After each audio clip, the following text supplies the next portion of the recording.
Mikan pa rin ang sagot ni Marcos Jr. sa isyu ng umano'y paggamit niya ng illegal na droga. Kahit nga ang mismong pamilya niya, hindi siya tuwirang may pagtanggol sa isyong ito. Sa viral video na inilabas ng online political commentator na si Maharlika, kitang-kita ang kamukha ni Marcos Jr. na humihit-hit ng white powdery substance. Si Cathy Binag na exporter di umano ni dating Congressman Tony Boy Florendo, binunyag naman kay Maharlika ang umano'y mga drug session ni Marcos Jr. Sinasabi na mga drug user ay praning, balisa at wala sa tamang pag-iisip. Kaya daw sirain ng isang drug addict na pangulo ang bansa.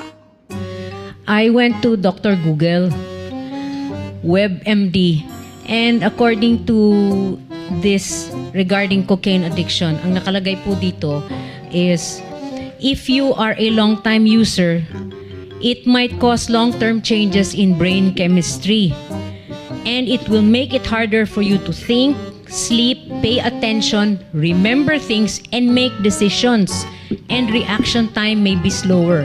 Hindi maliit na bagay ang cocaine addiction, Mr. President, kung sakaling meron kang ganyan. Kasi ang buong cognitive functions mo, lahat yan wasak. Pag-iisip mo, judgment mo, your memory, your learning ability, your perception, you can really destroy our country, and in fact, that is what you are doing. Ayon naman sa mga abogado, isang impeachable offense ang paggamit ng illegal na droga. Ibig sabihin, maaring mapatalsik sa pwesto si Marcos Jr. dahil dito. Naniniwala po ako at naninindigan na ang paggamit ng pinagbabawal na droga ay impeachable. Ito po ay betrayal of public trust, pagtaksil sa tiwala na ibinigay ng taong bayan sa isang opisyales. Ang ehekutibo po ang tagapagpatupad ng mga batas.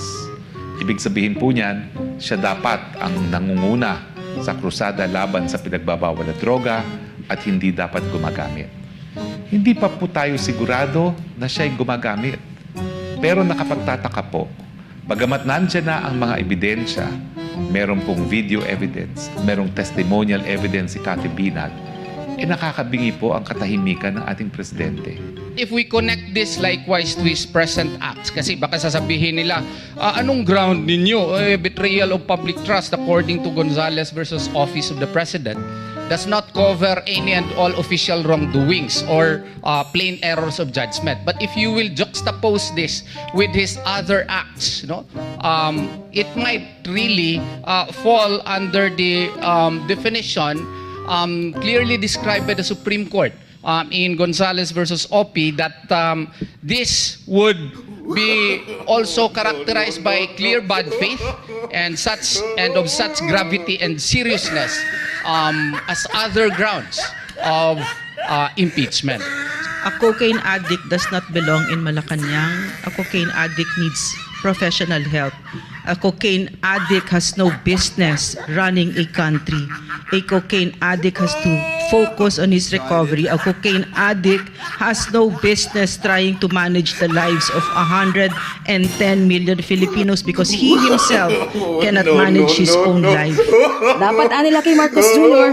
magsalita na at magpa-hair follicle test para pabulaanan ang akusasyon ng isa itong drug user. Panawagan ko, Mr. President, panahon na pong magsalita kayo. At kung pasisinungalingan niyo po yan, talagang ang pinakamabuting pamamaraan ay hindi lamang po sa pagsasalita, mag-hair follicle test na po tayo. Ginawa niyo namang minsan nung eleksyon na kumuha kayo ng urine test. Ang problema lang po sa urine test, at buti na lang si Dr. Lorraine Bago, panandalian lang po, nawawala na ng trace. Kaya importante po, yung hair follicle test nang walang kaduda-duda ang resulta. Mas mainam na rin daw na sumabay na ito kay Vice President Sara Duterte sa pagpapadrug test. Matatandaan na nauna pang kumasakise sa hamon ni Roque na pangunahan ng mga halalang pagpapadrug test kasabay ng inihaing panukalang batas ni Davao Congressman Pulong Duterte dapat magkaroon ng mandatory random drug test sa mga taong gobyerno. Mr. President, wala po kayong tinatago. Bakit hindi kayo sumabay na kay VP Sara nang matigil na itong usapin ng di umano'y paggamit ninyo ng pinagbabawal na droga? Hindi po ito opsyon sa inyo dahil ang taong bayan po may karapatan sa impormasyon pag ito po ay ukol sa inyong estado ng pag-iisip na makakaapekto lalong-lalo na sa issue kung mabubuhay o mamamatay ang sambayanang Pilipino. Ito yung masasabi natin na mas may bayag pa itong Vice President kaysa dun sa lalaki. No? So ito na po ang pagkakataon para ibandera ninyo yung mga resulta ng inyong hair follicle test. Ito na ang pagkakataon para patunayan ninyo yung na malinis po kayo, wala po kayong bahid ng droga sa katawan. Kasi kung talaga namang wala kang kinakatakutan, bakit hindi, actually, dapat nga, mag-suggest pa presidente kung pwede gawin nilang buwan-buwan eh. Diba? Ipakita. Ito na yung pagkakataon ng presidente na Kasi kung talagang hindi siya gumagamit. oo, ipagtanggol ang kanyang sarili. Correct. At ipakita sa taong bayan, hindi ako gumagamit at ito ay matapang kong haharapin. Pagkakataon mo na yan, President Marcos. Sakali ani na makapagdesisyon si Marcos Jr. na magpa-drug test, ay nakahanda naman ang Yaseminay na i-cover ito para matiyak na walang daya ang gagawin niyang pagpapatest. Para maging transparent, no? Ito, sa ngalan ng SMNI, kung sakali magdesisyon siya bukas, o kaya ngayon, na hair follicle test.